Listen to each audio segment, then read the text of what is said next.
On September 17, 1862, Philip Rufus Woodcock leaned his paper against his knee and wrote a letter to his beloved wife, Roby.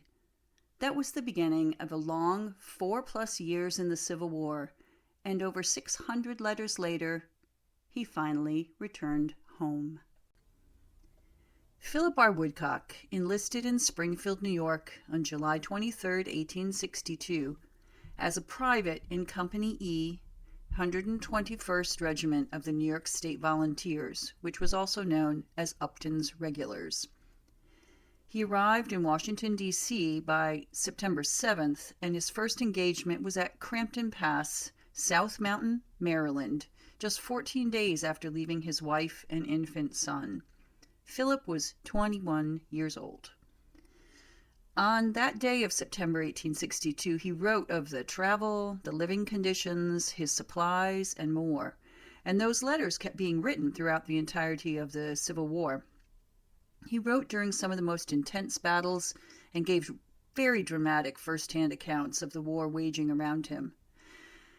You see, Philip participated in 17 battles, major battles, and 14 minor engagements and skirmishes, including Antietam, Fredericksburg, Virginia, Gettysburg, and Rappahannock Station. He was at Spotsylvania, Cold Harbor, and Petersburg, Virginia. He was wounded in 1864 at Fisher's Hill, returned to duty, and again fought at Petersburg, Virginia in 1865, and was even present at the surrender at Appomattox. During all this time, he wrote to Roby, and she kept those letters.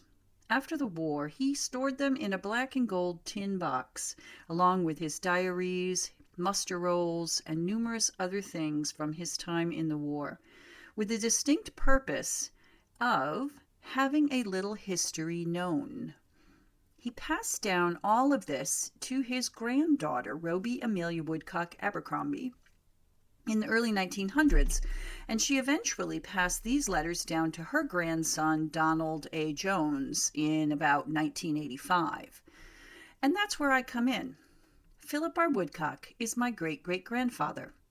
Roby Abercrombie was my grandmother, and Don is my brother. So, my brother started transcribing these many letters about 25 years ago, but his computer crashed mid-project, which, as you know, is horrible and time-consuming, so he shelved it for a long while. I took up the project in 2013 and started not only transcribing the letters, but putting them together into a blog and writing a book, which is still a work in progress. I got the idea to start sharing them here on YouTube in the hopes of opening them up to a new generation of listeners. Philip's letters are filled with historical details of the time, and they give great insight into the events that were surrounding him and the feelings of not only himself, but his entire company.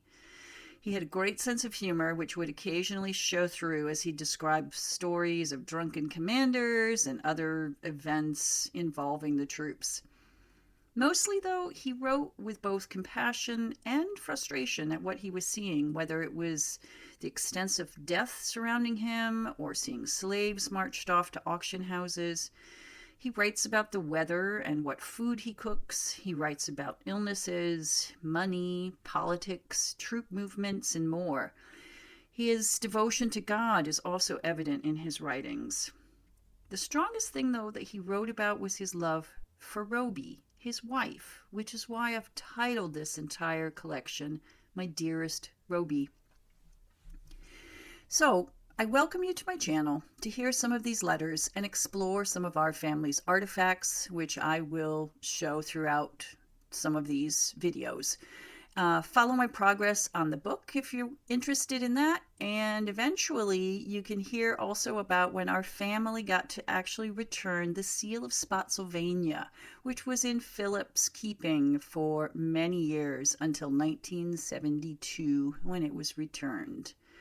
I hope you'll join me next time and enjoy a little bit of history being known.